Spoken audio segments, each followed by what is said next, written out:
Good afternoon. आप सभी का स्वागत है। आज आप सभी ने आधे घंटे के लिए सेशन ज्वाइन किया है।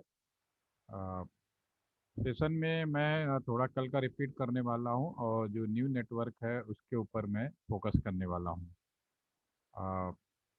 तो कभी तक हम लोगों ने आईपी एड्रेस के बारे में थोड़ा समझा, टेलीफोन लाइंस के बारे में समझा और जो हमारा ट्रेडिशनल नेटवर्क है टेलीकम्युनिकेशन का और उसी नेटवर्क पे जो इंटरनेट चल रहा है उसको हम लोगों ने जाना और समझा।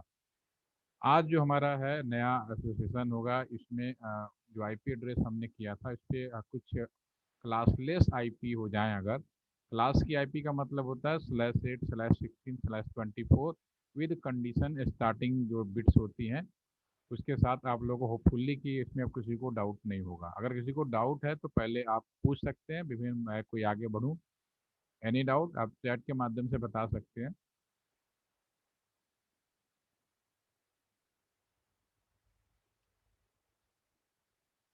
ओके, अब हम बात करने वाले हैं आज के सेशन में। यस, सभी ने नो नो लिखा, इसका मतलब है कि मान सकते हैं कि कर सकते हैं। समझ में आया। देखिए भाई, आप पूछेंगे बहुत अच्छी बात है। अगर किसी वजह से कोई डाउट रह गया हो तो मैं बस 2 से 3 मिनट के अंदर मैं क्वेश्चंस है आपके स्क्रीन पे उसको मैं रिपीट कर रहा हूँ और रिपीट करने के साथ ही आप लोगों को आ, कुछ ये भी डाउट हो कि अगर क्लासलेस आउपी हो जाए यानी यहाँ पे जो डिवाइसेज हैं वो फिक्स ना हो तो उस केस में कैसे हम करेंगे। तो ये बहुत ही सिंपल है क्योंकि कॉन्सेप्ट मैंने आपको जो बताया वेरी क्लियर कि जो /25 है इससे हमें इस बात की सूचना मिलती है, इंफॉर्मेशन मिलती है कि how many bits are the fix bit and this fix bit is also known as the network bit. और इस फिक्स बिट की वजह से हम ये फाइंड आउट कर पाते हैं कि ये जो आईपी एड्रेस है दुनिया के किस कोने में है। राइट, ठीक है। तो अब यहाँ /25 है, इस क्वेश्चन को सॉल्व करने के लिए मैंने यहाँ टेबल का सहारा लिया है। इसमें भी सेम हम रिपीट करते हैं कि आपको वही चीज़ फाइंड आउट करना है। फर्स्ट आईपी एड्रेस यानी कि network ID, last IP address यानी कि ब्रॉडकास्ट आईपी, आईपी रेंज यानी पूल, इसको पूल भी कई बार बोलते हैं, आईपी पूल या आईपी रेंज।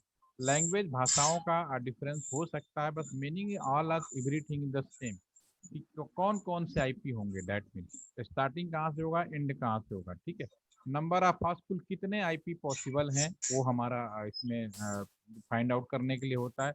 और लास्ट में सबनेट मास्क होता है। तो ये सारी चीज़ें हैं, इन सारी चीज़ों का meaning already we explain in the last 2 days. Now today just कि इफ ऑफ हो जाए उस केस में क्या करना है। आप लोग इसे कैलकुलेट कर सकते हैं, फिर भी मैं टाइम यहाँ पे नहीं वेस्ट करूंगा क्योंकि इतना ज़्यादा इंपॉर्टेंट नहीं है थ्योरी। हाँ, अगर ऐसी स्थिति आ जाए तो इस केस में कैसे करना है मैंने एक छोटा सा पीपीटी के माध्यम से आप लोगों को समझाने की कोशिश करता हूँ। इसमें ये हमने क्या किया, ये सबको मालूम है कि हमने ये 32 बिट्स का जो आईपी एड्रेस है ये हमारे 4 ग्रुप में बटा होता है, तो मैंने चारों ग्रुप में कर दिया। हर ग्रुप 8 बिट्स का होता है। ये भी इसमें लोगों को कोई डाउट नहीं है, आला रेड बिट। ये डेसिमल में इसलिए लिखा है कि ताकि हम और आप समझ सकें। वास्तव में ये जब रियली में जब इस्तेमाल हो रहा है तो ये सारा का सारा इस्तेमाल हम लोग स्मार्ट डिवाइस के अंदर कर रहे हैं। As per the question this is the /25 किया गया है, तो इसका मतलब है कि लेफ्ट हैंड साइड से राइट हैंड साइड तक 25 बीट जो होंगे वो फिक्स बीट होंगे। तो पहले 8 बीट हो गए, इसको फिक्स काउंट में लग गया, तो इसको चेंज करने की कोई ज़रूरत नहीं है, ज्यों का त्यों हमने लिख दिया क्योंकि चेंज करेंगे तो भी सेम रिटर्न बैक भी वही चीज़ मिलनी है। ये भी फिक्स हो गया, ये भी फिक्स हो गया, 10.10 हो गया, 2 फिक्स हो गए, 24 ये भी फिक्स हो गया। अब आ जाते हैं जो लास्ट का जो है 65। अब इसमें से आउट ऑफ 8 बिट में से लेफ्ट हैंड साइड से 1 बिट फिक्स होगा, तब जाके यहाँ से लेकर यहाँ तक 25 बिट्स होंगे। राइट। तो सबसे पहले बात कि इसको मुझे वापस जो इसका रियल स्ट्रक्चर है उसको मैं स्प्लिट करूंगा इन द बाइनरी फॉर्म। मैंने बाइनरी फॉर्म में इसको स्प्लिट कर दिया, ब्रेकअप कर दिया। अब मैंने लिख दिया जो पहला जो लेफ्ट हैंड साइड का जो पहला जो बिट था मैंने उसको बड़ा साइज इसलिए दिखा दिया कि ये हमारा फिक्स है। तो ये टोटल 8 बिट्स का हमने बाइनरी 65 का लिख दिया। 0 1 0 0 0 0 0 1 हो गया आपका, ठीक है। अब हमने इसके बाद आपको वेरी क्लियर, बहुत ही क्लियर शब्दों में बताया कि अगर मुझे आपको नेटवर्क आईडी निकालना है तो जो फिक्स पार्ट है उसे हम बिल्कुल डिस्टर्ब नहीं कर सकते, यानी यहाँ से लेकर यहाँ तक का जो पार्ट है दिस इज द फिक्स, ये हम बिल्कुल डिस्टर्ब नहीं कर सकते। कोई भी टेलीफोन नंबर लिखते हैं तो फिक्स पार्ट को हम एक तरफ कर देते हैं, बाकी जो पार्ट बचेगा यहाँ चाहे कुछ भी आया हो, ठीक है, इन सब की स्टार्टिंग बिट क्या होगी, ऑल बिट्स आर जीरो, यही तो होगा। जो फिक्स पार्ट है don't disturb as per already given to information on procedure, मैंने आपको बता दिया। तो इसीलिए जो आपका नेटवर्क आईडी होगा, जो पहला पार्ट फिक्स हो गया, बाकी सारे जीरो हो गए। जब मैं इसका बाइनरी फॉर्म लिखूंगा तो जो आपका ये आंसर ये आ जाएगा, यानी इसका पूरा जीरो ही आ गया। यानी बाइनरी फॉर्म जब लिखने की बात होगी, ऑल 8 बिट्स का डेसिमल फॉर्म में आप ले आओगे, ठीक है। तो ये जो इसका आंसर हो गया, अगर आप यहाँ पे लिखना चाहें तो this is the 10 dot 10 dot 10 dot तो हो ही गया, और जीरो हो गया, और स्लैश 25 हो गया, ठीक है ना। इसमें अगर कोई डाउट हो तो पूछ सकते हो। This is the network ID हो गया, ठीक है। सेम आपका ब्रॉडकास्ट में भी सेम हम चीज फॉलो करेंगे। क्या होगा कि जो फिक्स पार्ट होगा आपका, जो फिक्स पार्ट हो गया आपका, यहाँ से लेके पहला पार्ट ब्रॉडकास्ट के लिए भी फिक्स हो गया, ये भी फिक्स हो गया, ये भी फिक्स हो गया, राइट। और यहाँ पे पहला बिट फिक्स हो जाएगा, यानी यहाँ से लेके यहाँ तक का ये पार्ट फिक्स हो गया आपका। बाकी जितने बिट्स हैं वो मैक्सिमम वैल्यू कहाँ जा सकती है, ऑल बिट्स आर 1। मैं तो सॉल्व करूंगा तो इसका जो फिर इसका जो सोल्यूशन आएगा 127 आ जाएगा। यानी जो ब्रॉडकास्ट आईडी होगा, जैसा कि हम लिखने की बात करेंगे, 10 डॉट 10 डॉट 10 डॉट 127 हो जाएगा। वेरी नाइस, ठीक है। तो होपफुली अब यहाँ पे तो सीधी सीधी दिखाई दे रहा है कि आईपी रेंज होगा 1 से लेके, पहला जीरो दे नहीं सकते, 127 दे नहीं सकते, ठीक है। तो 126 होगा, लेकिन एज पर इंजीनियरिंग जो कॉन्सेप्ट है उसके आधार से आपको निकालना होगा।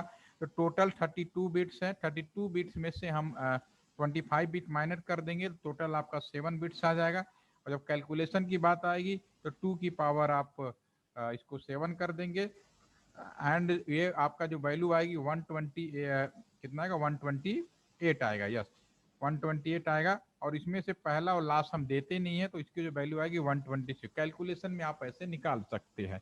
ये तो रहा हमारा शुरू के 4 part, network ID, broadcast ID, IP range, और नंबर ऑफ आईपी हो गया, यानी शुरू के पार्ट। अब लास्ट का जो सबनेट मास्क, सबनेट मास्क के बारे में कल मैंने बताया था कि ये जो आईपी है, हम और आप तो /25 से समझ जाते हैं, लेकिन ये सभी जो आईपी है हम लोग इम्प्लीमेंट करते हैं स्मार्ट डिवाइसेज, यानी जिसपे इंटरनेट दिया जा सके। स्मार्ट शब्द का मैं फिर से रिपीट कर रहा हूँ, स्मार्ट वर्ड का मतलब जो कम्युनिकेट कर करके, अगर इंसान को भी स्मार्ट बनना चाहिए, ओवर स्मार्ट नहीं बनना चाहिए, और डफर भी नहीं बनना चाहिए। ये मेरा ऑलरेडी सजेशन हमने आप लोगों को दिया था।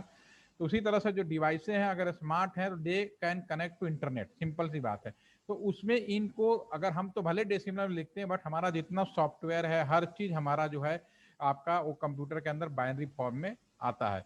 तो डेफिनेटली जो डेसिमल नंबर है, कंप्यूटर ना तो स्लैश समझ पाएगा ना ही डेसिमल नंबर समझ पाएगा। तो कंप्यूटर या स्मार्ट डिवाइसों को समझने के लिए हमने सबनेट का सहारा लिया। तो इसी संदर्भ में हमने अगले पीपीटी में इस चीज को एक्सप्लेन किया हुआ है। तो सबनेट मास्क के लिए yes, very nice, very nice, Prasoon ने निकाल दिया, कोई बहुत अच्छी बात है। तो ये जो हमने जो एक्सप्लेन किया सबनेट मास्क के लिए, तो जो मैं बोल रहा हूँ उसी चीज को मैंने यहाँ पीपीटी का फॉर्म में दे दिया है कि जो सब IP address human understanding very simple, अगर हमें लिखना हो तो हम इस तरह से लिखेंगे 192.168.1 डॉट लाइक दिस। बट अगर ये हम उसकी बात करें, इसका मतलब हमसे समझ जाते हैं कि /24 फिट है, और आपका जो कस्टमर का बीट है, और आप बट कंप्यूटर या like other device only binary bit, okay. तो इन सॉर्ट आउट दिस प्रॉब्लम को सॉर्ट करने के लिए हमने सबनेट मास्क किया। मास्क एक ही था एबीसीडी, लेकिन बाद में केवल एबीसीडी केवल यूज ना होके और भी सारे चीजें यूज करने शुरू कर दिए गए। और इसमें फ्रंट में जिस लोगों ने अपना रोल निभाया उसमें चाइना और इंडिया ही था, ठीक है। तो इस पे फिर हम लोगों ने मास्क और भी सबनेट मास्क बोल दिया। तो ओवरऑल हम पूरे सिस्टम को सबनेट मास्क ही बोलते हैं। तो इस केस में क्या होता है कि हमने आपको ऑलरेडी बताया कि जो फिक्स पार्ट है उनको, यानी जो फिक्स पार्ट है जैसे काउंटिंग, क्योंकि क्या करता है हमारा जो भी स्मार्ट डिवाइस है वो काउंटिंग करता है लेफ्ट हैंड साइड से राइट हैंड साइड तक, नंबर बिट्स ऑफ 1 और सबनेट मास्किंग काउंटिंग के लिए। तो वो सारे बिट को 1 करना है। तो /25 है इस केस में। तो जो फिक्स पार्ट है हमारे पास में वो सारे मैं यहाँ से फिक्स कर दूंगा, पहले 8 फिक्स 1 1 1 और लास्ट 1 हो गया, ठीक है। तो दिस इज द 128 आपका आंसर आ जाएगा, this is the subnet mask हो जाएगा आपका। तो इसमें मेरे ख्याल से कोई डाउट नहीं होना चाहिए। अगर कोई आड भी आ जाएगा तो आप आसानी से इन चीजों को निकाल सकते हैं, ठीक है ना। 128, yes yes. Prasoon I think 128 होगा, थोड़ी सी गलती हो गई है, आप चेक करिए इसको, क्योंकि हमारा ये जो है 128 होता है, तो that is 128 is the right answer. Okay, हाँ, यस यस, थैंक यू। समझ में आ गया ना 128, क्योंकि मुझे ये 8 बीट का अगर ये बाइनरी लिखे और यहाँ 1 है तो उसका जो सोल्यूशन होगा 128 होगा। बाइनरी वनरी निकालना आप लोगों के लिए बहुत छोटी सी चीज़ है, आप आराम से निकाल सकते हैं। अगर उसमें भी कोई डाउट है तो उसका भी मुझे अल्टरनेट ऑप्शन आता है निकालना, वो नहीं कि डिवीजन करके निकाल रहे, उसमें बहुत टाइम वेस्ट होता है। ठीक है, कोई फील्ड में हम इतना काम नहीं कर सकते। ओके, अब हम इस पे इसी फील्ड में हम आगे बढ़ते हैं। आज हम बात करेंगे नए नेटवर्क के बारे में। ठीक है, तो सैम पेट्रोडा के बारे में हमने ऑलरेडी डिस्कस कर चुके हैं आप लोगों के साथ में। Who is the Sam Pitroda? Before 1984 से लेके करंट टाइम तक वह इंडियन टेलीकॉम एडवाइजर के रूप में आज भी हमारे भारत सरकार की तरफ से सहयोग देते रहे हैं और उम्मीद है देते रहेंगे। ठीक है, तो जो भी हम आज का सिनारियो देख रहे हैं उसमें उनका काफ़ी रोल है। परसों हमने उनके बारे में थोड़ा बहुत बोला था, बताया था ना कि who is the Sam Pitroda, yes या नो? हाँ, ओके, ठीक है, इसमें I don't repeat that. Okay, तो उन्होंने उन्होंने सन 2005 में एक बात बोली, तत्कालीन हमारे जो प्रधानमंत्री थे मनमोहन गवर्नमेंट की, तो उनको बोला कि सर उस समय क्या हुआ, सबसे पहले हम लोग जो इंटरनेट दिया, उन्होंने कहा पहले इंटरनेट देना सीखो आप लोग। इंटरनेट कैसे दिए?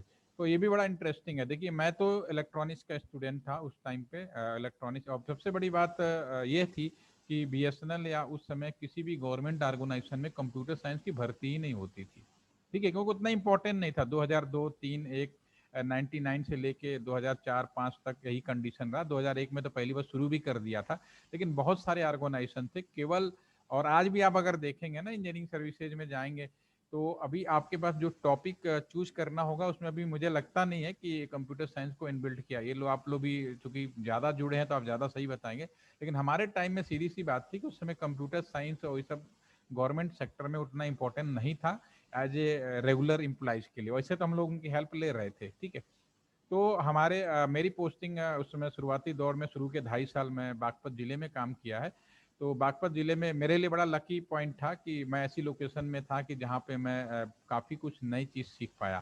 ठीक है, तो मैं इलेक्ट्रॉनिक्स का स्टूडेंट था और मेरे साथ जितने भी लोग थे मोस्टली इलेक्ट्रॉनिक्स से ही जुड़े हुए थे, इलेक्ट्रॉनिक एंड कम्युनिकेशन से। They not connected to other branches, या जो भी कह सकते हो इलेक्ट्रॉनिक्स के और भी जो स्ट्रीम होते उन्हीं के पार्ट है, कंप्यूटर साइंस से कोई पार्ट नहीं था। तो मैं 2000 के आसपास के बारे में बात कर रहा हूँ, 2000 के आसपास में बात कर रहा हूँ।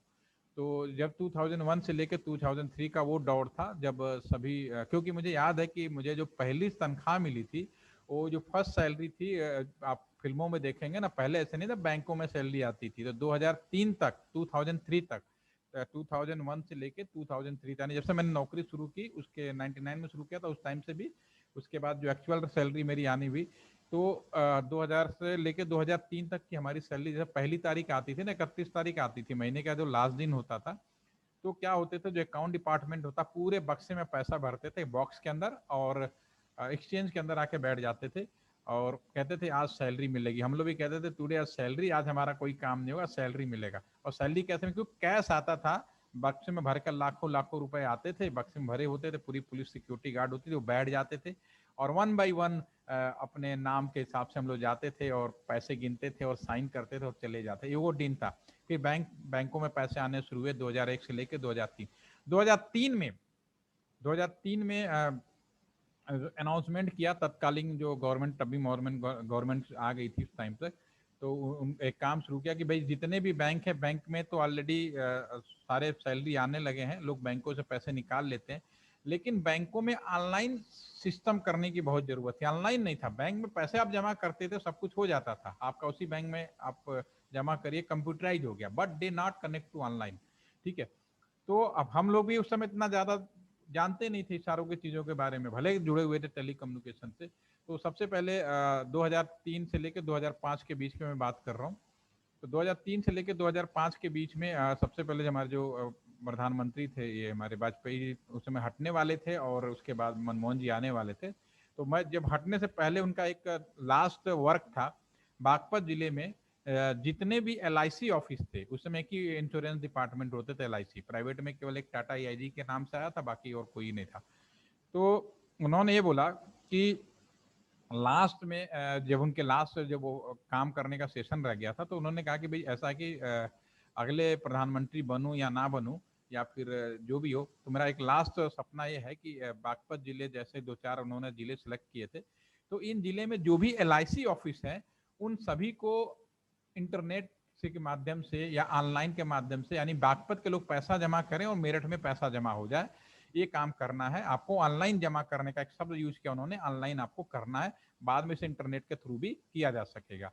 तो ये काम उन्होंने प्रोजेक्ट पे काम शुरू किया था। ये पहली बार ऐसा था कि हम पैसा कहीं और जमा करें और उसका रिफ्लेक्शन किसी और जिले में हो। पूरे मेरठ जोन का पूरा जो जितने भी जिले थे उन सबका जो है जो पैसा कहीं भी जमा हो किसी भी LIC ऑफिस में, उन सबका रिफ्लेक्शन हमारा सीधा मेरठ में दिखे। ये काम हमें सौंपा गया और हम उन इंडिया के 21 लोगों में शामिल हैं जिसको इन लोगों को मौका मिला। तो मेरे जिले में 5 लोगों का सिलेक्शन हुआ कि आप 5 लोग हैं, आप लोग बागपत के 21 LIC ऑफिस को इस व्यवस्था में करेंगे कि यहाँ जो भी पैसा जमा होगा मेरठ में जमा होगा, ये आप लोग को करके दिखाना है। ठीक है, हम लोग चूंकि हम लोग नए नए थे, कुंवारे थे, नई शादी भी नहीं हुई थी, कोई जिम्मेदारी भी नहीं थी और बड़ा अच्छा लगता था कि नया नया काम मिला है, नई नौकरी है, और लकी था कि हमें उम्मीद नहीं था कि हम बहुत बड़ा काम करने जा रहे हैं। ठीक है, तो 5 लोगों का सिलेक्शन किया गया। सिलेक्शन भी बड़ा सोच समझ के किया, एक IAS थे, एक ITS थे और 2 इंजीनियर थे और 2 हम जैसे नए इंजीनियर भर्ती हुए थे। तो कुल मिला के 5 की इन्होंने टीम बनाई थी। हैरानी की बात ये थी, जो IAS थे वो तो नॉन टेक्निकल थे, जो ITS थे वो इलेक्ट्रॉनिक्स कम्युनिकेशन के थे, जो इंजीनियर थे वो भी इलेक्ट्रॉनिक्स कम्युनिकेशन के थे। Nobody will be related to the computer science, कोई भी आदमी कंप्यूटर साइंस से जुड़ा हुआ नहीं था। ठीक है, तो हमारे सामने सबसे पहली समस्या यही आ गई। पहले बताया गया कि ठीक है आप लोगों को 5 का सिलेक्शन किया जा रहा है और 15 दिन का टाइम दिया जा रहा है। 15 दिन के बाद हमारे जो प्रधानमंत्री जी हैं, वाजपेयी सर हैं, वो आपको ये उद्घाटन करेंगे। तो ये करने के लिए उन्होंने मुझे टाइम दिया।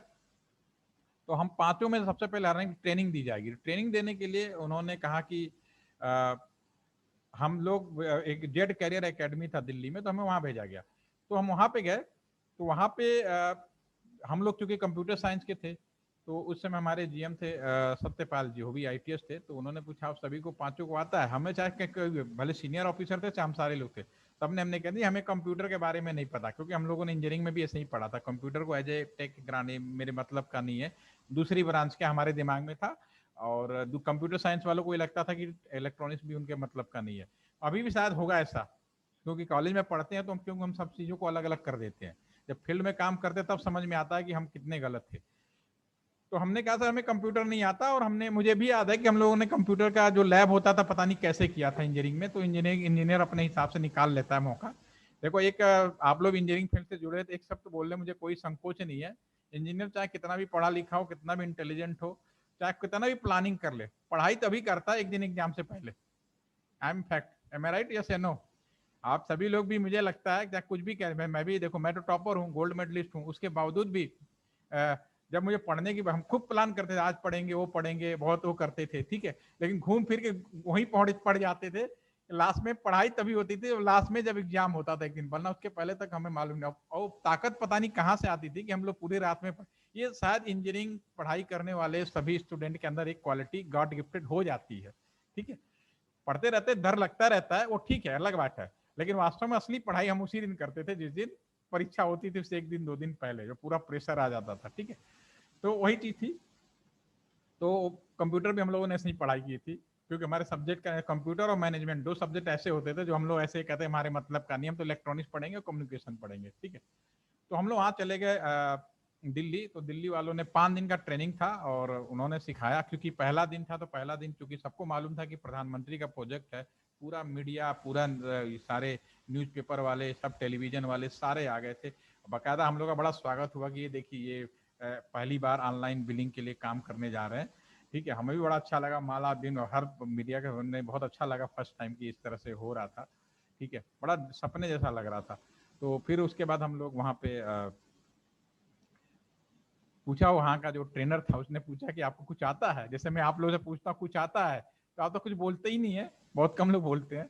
लेकिन हम सब ने एक ही बार, 5 लोगों ने एक ही बार सर हिलाया, सर में नो, सर हमें कुछ नहीं आता कंप्यूटर में, तो हमने कंप्यूटर कभी देखा ही नहीं है, हमने यहाँ तक बोल दिया। कह रहा कोई बात नहीं।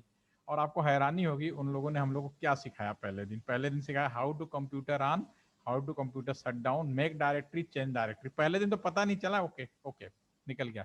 दूसरे दिन आ गया कंप्यूटर के अंदर कैलेंडर कैसे देखें, वो सारी चीजें उधर उधर की सारी चीजें बताने लगा। तो अब हमें मिला था 5 डेज। अब हमारे सर में सबसे पहले टेंशन होने शुरू हो गई। दूसरे दिन हम लोग सब टेंशन में आ गए कि भाई ये चेंज डायरेक्टरी, कैलेंडर देखना, शट डाउन करना, मेक डायरेक्टरी, इन सब चीजों से पैसे कैसे जमा होंगे। हमें तो पैसे जमा करवाने हैं, यहाँ पैसा जमा करे और मेरठ में दिखाई दे, यहाँ से 60 किलोमीटर दूरी पे दिखाई दे, या फिर दिल्ली में बैठे बंदे को दिखाई, ये कैसे होगा। हम लोग भागे, 2 दिन तो निकाल के तीसरे दिन हम भागते भागते, क्योंकि हमें डेली रिपोर्ट देनी पड़ती थी, क्योंकि मिनिस्ट्री का मैटर था, डेली रिपोर्ट देनी पड़ती थी। हमने कहा सर वो पता नहीं क्या पढ़ा रहे हैं, हमें नहीं समझ में आ रहा है, वो ये ऐसे उसे कर, बताइए अपनी सारी बातें। तो उन्होंने कहा कोई बात नहीं, हम आपको एक दूसरा ट्रेनर ला के देते हैं जो आपको प्रैक्टिकली आपको बताएगा।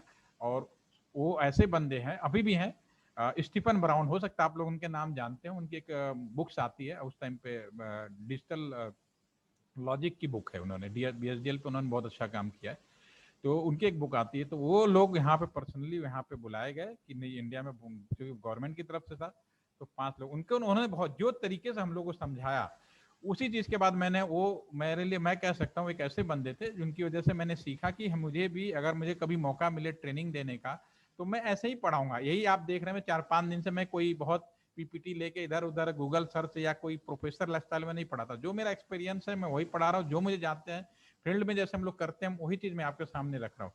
तो उन्होंने जो मुझे बताया वो चीज हम लोगों ने दिमाग में ऐसा सेट कर गया कि आज तक हम लोग उसको भूले नहीं है। और डे बाय डे, तब मैं कंप्यूटर साइंस का जीरो नॉलेज, जीरो, बट आज टुडे मुझे भगवान की कृपा है कि वो दिन था, वो मेरा स्टार्टिंग दिन था। आज मैं पूरे एशिया में एक साइबर एक्सपर्ट के रूप में जाना जाता हूँ, इंटरनेशनल लेवल पर मेरा एक नाम है, बहुत अच्छा से लगता है मुझे सुन के। तो वो उन्होंने जो चीज बताई आपके लिए बिल्कुल छोटी चीज होगी, लेकिन वो चीज आपको समझ में आ जाएगी कि वो क्या कहना चाह रहे थे। तो मैं इसको रिपीट कर देता हूँ।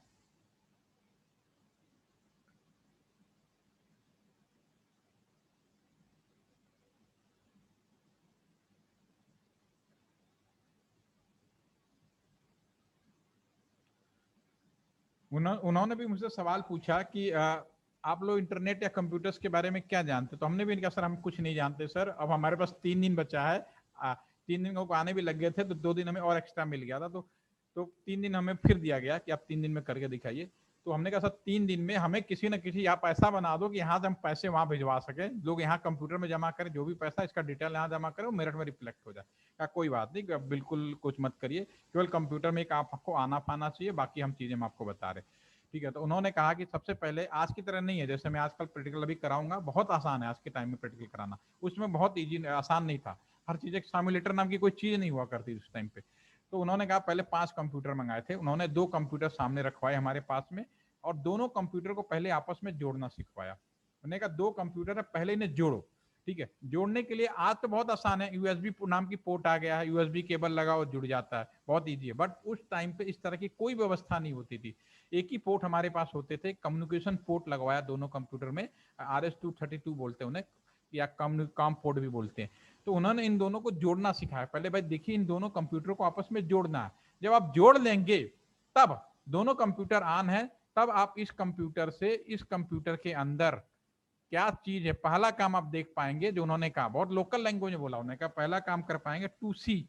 आप देख सकते हैं, आप देख सकते हैं पहला काम। अब आपके पास इस कंप्यूटर में कोई चीज आपको अच्छी लगती है,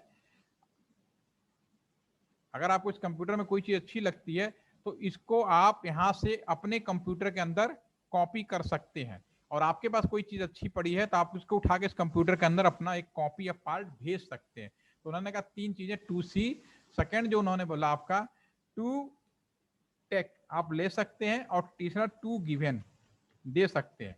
कहा पहली बात आप ये बिल्कुल क्लियर समझ लीजिए कि 2 कंप्यूटर जब आपस में जोड़ेंगे तो ये संभव है, एक कंप्यूटर से दूसरे कंप्यूटर में आप देख सकते हो, फिर उसमें कोई चीज पड़ी है ले सकते हो, और आपके पास कोई चीज पड़ी है आप दे सकते हो। कहा इंटरनेट का मतलब ही यही होता है। इंटरनेट इज नथिंग, इंटरनेट मतलब 2 अलग अलग डिवाइसेज जिन्हें जोड़ो, उनमें ये 3 काम कर पाओ, दैट इज ऑल। तुरंत हमारे दिमाग में समझ में, अच्छा इसका मतलब ये है कि मतलब जोड़ना बहुत जरूरी है। पहली चीज क्लियर हो गई, जोड़ने के बाद हम एक काम कर पाएंगे। फिर उन्होंने टेक्निकल नाम बताया, आप जानते ही हैं। उन्होंने कहा भी 2C को हम लोग नेट सर्फिंग बोलते हैं उस टाइम पे। हम लोग नेट सर्फिंग बोलते हैं। 2टेक को हम लोगों ने बोल दिया कि हम लोग डाउनलोड कर ले रहे हैं या डाउन स्ट्रीम कर सकते हो, और 2टेक को देना हो तो आप उसको अपलोड कर सकते। टेक्निकल नाम है, अब इसके बारे में जानते, मैं ज्यादा इसमें बात नहीं बोलने वाला। ठीक है, पहले दिन बड़ा अच्छा लगा, इस चीज को हम लोगों ने प्रैक्टिकली करके देखा कि दिस इज अ पॉसिबल।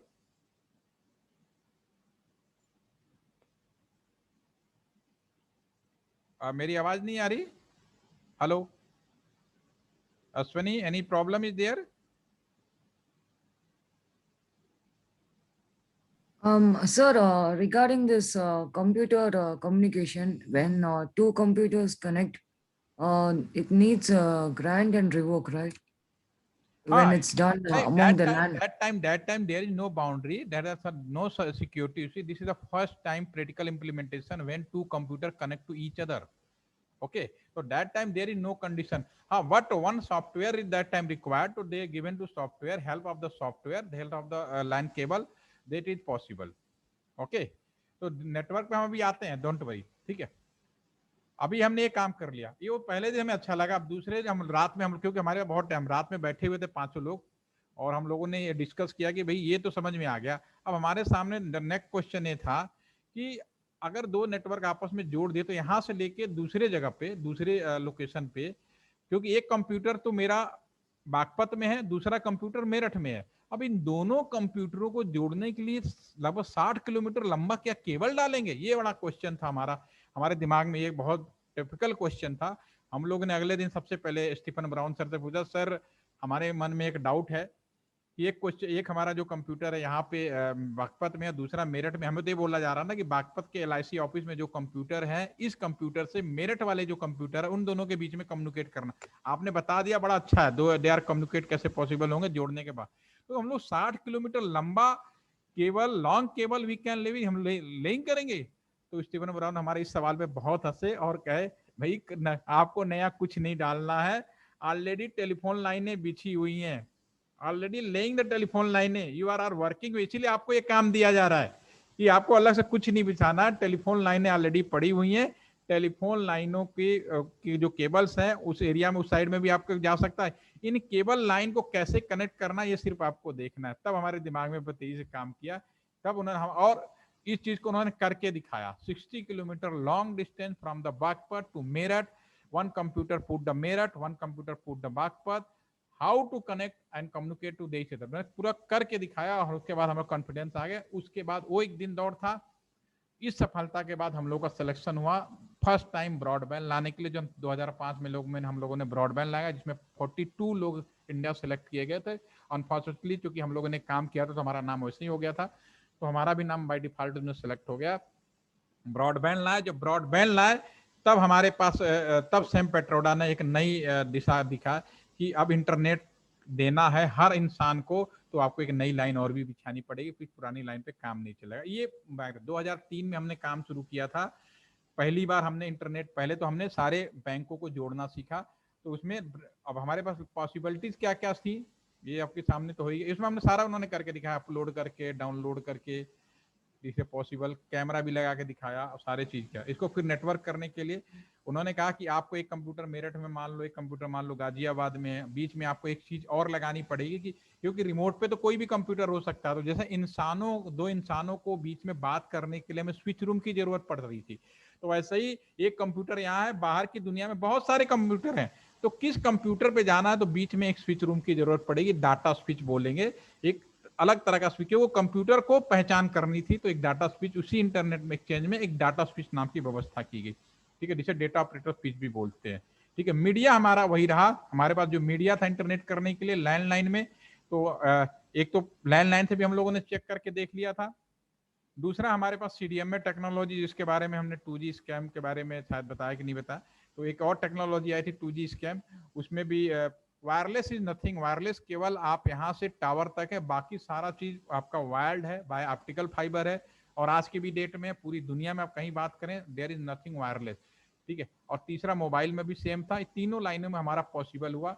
जब इसमें हम लोग पहली बार जो इंटरनेट दिए थे उसकी स्पीड, जो हमने इस लाइन पे जो इंटरनेट दिया था जिसपे हम लोगों ने LIC ऑफिस की, उसकी स्पीड मालूम है कितनी थी? उसकी स्पीड जस्ट ओनली 56 kbps जिसपे हमने इंटरनेट दिया था। ठीक है, जस्ट ओनली 64। एक काम करते हैं, PPT शायद मैंने और आगे भी बना रखा है, आपको दिखा देता हूँ। लैंडलाइन पे इसे हम बोलते हैं डायल अप सर्विस। जो हमने पहला जो जुड़ा लाइन को हम लोग डायल अप सर्विस कहते थे। डायल अप सर्विस में क्या था, इसमें 56 kbps। अगर आपसे कोई ये सवाल पूछे कि मेरा जो साउंड है इसको कन्वर्ट कर दें आपके उसमें इंटरनेट के लिए, तो क्या स्पीड बनेगी? Again I question repeat, if our sound convert in the for internet, what is the speed? Ideally 64 kbps। Ideally जो स्पीड है वो 64 kbps होता है, ठीक है ना, 64 kbps। बट हम जब इसे प्रैक्टिकली बात करते हैं तो केवल हमें 56 kbps मिलता है। तो ये स्पीड हमें, इससे ज्यादा हम स्पीड नहीं कर सकते थे। इंसान का तो नेचर ही ऐसा है। जब आपको बैलगाड़ी चला लिया तो उसने कहा भैया बैलगाड़ी से काम नहीं चल रहा, साइकिल लाओ, साइकिल आ गई, साइकिल से काम नहीं चल रहा, मोटरसाइकिल लाओ, मोटरसाइकिल आ गई, पर ये भी नहीं चल रहा, बाइक लाओ। यानी स्पीड बढ़ाओ, स्पीड बढ़ाओ। और आज भी हम यही करते हैं, स्पीड बढ़ाओ, यही कर रहे हैं ना। जिस दिन शुरू हुआ 56 से लेके और आज भी हम पहुंच गए स्पीड बढ़ाओ। तो हमारा ये जो स्पीड है, जो आप देख पाएंगे, जब हमने शुरू किया था उसके बाद दूसरी स्पीड दी 1 ISDN लाइन के नाम से दिया, तो इसमें हमें मिला 56, इसमें मिला 144। और DSL सर्विस सन 2005 में DSL सर्विस चालू किया। This is also known as the broadband of the BSNL, broadband of internet. और DSL ने पूरा का पूरा इतिहास इंडिया का बदल दिया। आज DSL को हम लोगों को सैल्यूट करना चाहिए कि DSL अगर नहीं आई होती तो शायद आज भी हम लोग इंटरनेट में पीछे होते। DSL टेक्नोलॉजी एक ऐसी टेक्नोलॉजी थी, पूरा का पूरा इंटरनेट आपका बदल दिया उसने। ठीक है, तो अभी मैं आपको सिर्फ इतना ही पे छोड़ के जाता हूँ। कल मैं इसी में आगे और राउटर का इंप्लीमेंटेशन आपको बताऊंगा। अभी कोई क्वेश्चन आपके माइंड में आ रहा हो तो बताइए। इस पे और भी जो लाइनें हैं, केबल सर्विस भी हो गई, FTTH होगा, मैं इसी को कंटिन्यू करूंगा कल और टुमारो। कल चल करीब 40 मिनट से 46 मिनट का रहेगा। और एक चीज और, PLC सर्विस भी। PLC सर्विस का मतलब पावर लाइन कम्युनिकेशन। आप लोगों ने नाम सुना है इसका? Last question for today, are you know about the PLC, power line communication? Power line किसको बोलते हैं? एनीवन? बिजली का लाइन हिंदी में बोले? Through the electricity power they do communication. Line. That is from the electrical panel, it comes very to nice, the PLC. Very okay. आपके घर में बिजली गई हुई, इलेक्ट्रिसिटी गई हुई है, तो PLC सर्विस इतनी अच्छी थी, केवल जैसे प्लग लगाइए फैन चल जाए, प्लग लगाइए ट्यूबलाइट जल जाए, प्लग लगाइए आपका AC चल जाए, उसी तरह प्लग लगाए इंटरनेट चल जाए आपका। ठीक है ना, तो ये बहुत अच्छी सर्विस है, नो डाउट। 2011 में ये इंप्लीमेंटेशन हो गया, बहुत ही अच्छी था। कम से कम पैसा में अच्छी स्पीड भी आपको मिल जाती है, इसमें कोई प्रॉब्लम नहीं है। ये मुंबई में सर्विस अभी चल रही है, रिलायंस ही दे रहा है, रिलायंस BPL के नाम से, broadband over power line communication के नाम से दे रहा है। इंडिया में ये सफल क्यों नहीं हुआ, जबकि ये बाकी सभी टेक्नोलॉजी से कई गुना बेहतर थी? क्योंकि ना तो तार बिछाना था, ना तो कोई वायरलेस का झंझट था, इलेक्ट्रिसिटी हर आदमी घर में जाती है, फिर पॉसिबल संभव क्यों नहीं हुआ? बहुत ही सिंपल आंसर है, बिजली ही नहीं रहती इंडिया में, तो देंगे कहाँ से? मुंबई में इसलिए संभव हुआ क्योंकि वहां पर 24 घंटे बिजली की पॉसिबिलिटीज थी। रिलायंस के द्वारा उसने बिजली की लाइन पे इसको देना शुरू किया, लेकिन वो भी समय के साथ वो भी टर्मिनेट कर गया रिलायंस एनर्जी के नाम। ठीक है, तो PLC सर्विस का सफल होता अगर पूरे इंडिया में 24 घंटे पावर सप्लाई आती, जो कि संभव नहीं है। बहुत सारे गैर गिराज ऐसे इलाके हैं, दूर दराज के इलाके हैं जहाँ पे बिजली नहीं जा सकती है। ठीक है ना, तो मैं इसी संदर्भ में कल मैं थोड़ा सा और बात करूंगा, इन सारे स्पीड का एक्सप्लेनेशन करूंगा और राउटर पे शुरू करूंगा। कल और परसों 2 दिन सेशन मेरी और थ्योरी होगी, उसके बाद मेरी रिक्वेस्ट होगी सभी से, मोस्ट प्रोबेबली वेडनेसडे से आप सभी लोग लैपटॉप जरूर रखिएगा, क्योंकि मैं प्रैक्टिकली उसके बाद पूरा का पूरा प्रैक्टिकल मेरे साथ आप लोग भी करेंगे उसको। ठीक है ना, एनी कोई doubt, any question, you can ask me, otherwise thank you. और thank you to all of you कि आपने संडे में मेरे को आधा घंटा दिया, क्योंकि थ्योरी में ज्यादा टाइम 1 घंटा पढ़ाने में सरदर्द बहुत होता है। ओके भाई इंजीनियर लोग, थैंक यू।